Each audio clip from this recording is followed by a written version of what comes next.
Joining us now to dive deeper into the particulars about the indictment is Dave Aronberg. He is the state attorney for Palm Beach County, Florida, and a former Democratic member of the Florida Senate.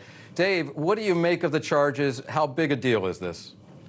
It's a big deal. I mean, this is really bad for Donald Trump. I mean, this is a powerful indictment. And I thought the best moment actually was when in the indictment, there's a tale where Donald Trump is asking his lawyer, Evan Corcoran, to do what he thought Hillary Clinton's lawyer did, and that is to cover up for her by deleting all of her emails. He praised that lawyer of Hillary Clinton multiple times to try to get Evan Corcoran to do the same thing for him. Remember, Trump wanted Hillary Clinton locked up for this. He said on the debate stage, if I were president, you'd be in jail. Well, now he's asking his lawyer to do the same thing. This just reeks of obstruction, of espionage in many different ways under the Espionage Act. Bad news for Trump all around. Yeah, Dave, I want to ask you, this morning we had a man named Jim Trusty on television. He was President Trump's lawyer. He was on at 7 o'clock this morning in the East. By noon, he was no longer President Trump's lawyer. Jim Trusty and John Rowley cite the location changes, the venue changes as the reason for stepping aside in the case. So it's in South Florida now. I mean, there's a lot to unpack there. But as far as the legal implications, there's also a grand jury meeting about 3 blocks from where I'm sitting at the base of Capitol Hill that's looking into some of these exact same issues. So why move it to South Florida, and could the president get a more sympathetic jury pool, I should say, in that venue? Yes. The reason to move it to South Florida is that that's where the alleged crimes occurred. And that's a prosecutor's obligation, because if they tried to forum shop and put it in D.C., yeah, they'll get them a better jury pool. Trump got 5% of the vote in Washington, D.C. in 2020, but that whole case could be thrown out because of forum shopping. At the very least, it could be delayed until well past the 2024 election. And so Jack Smith undermines that entire defense for Trump, that entire ability to try to delay things. And so that's a good thing. But also, I think Jack Smith wanted to do this in a red state in Trump's own backyard, to try to show the public this is not politics. This is about the evidence and the law. That's why we're going into his home community and doing it there. Okay, and Dave, how long is this going to last? I mean, obviously next year is an election year. Obviously President Trump is the front runner for the Republican nomination still and again. How long will this last? Could this conceivably be going on next November?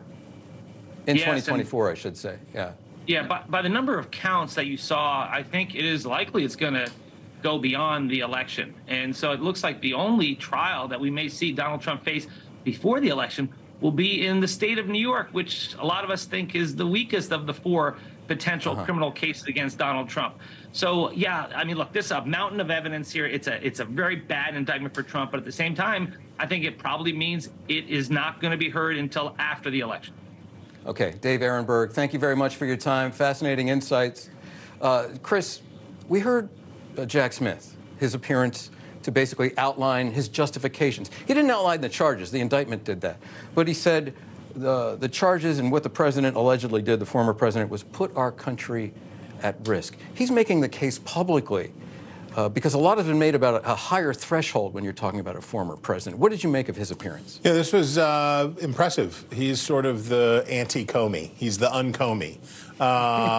Instead of bloviating and opining and spinning, he was succinct. He kept it tight.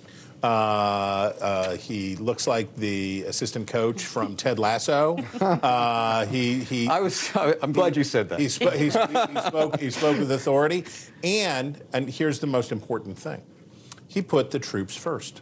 He put the national defense first. When he talked, he didn't say he didn't talk about Donald Trump. He talked about the troops, and he talked about national security. And here's the other thing: in prisons in these United States are rotting people who were sent there for violating these laws as it relates to national security. The Pentagon does take it seriously. Our military does take these things seriously. So Smith, I think, did what he needed to do today, did a good job. And Denise, just some of the charges, you're talking about the national security implications here.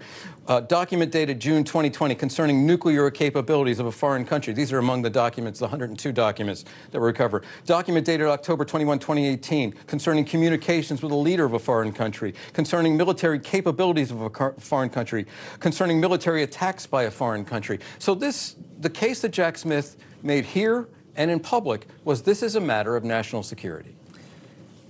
I think that as we listen to whether this is more of a politicized spin on it or not, we're going to have to wait for this to really play out to see whether or not this actually was, in fact, some sort of threat to national security. I think that's where Republicans start to wonder whether this is actually politicized or not. Is the argument too strong? Thanks for watching. Go to newsnationnow.com to find NewsNation on your television provider.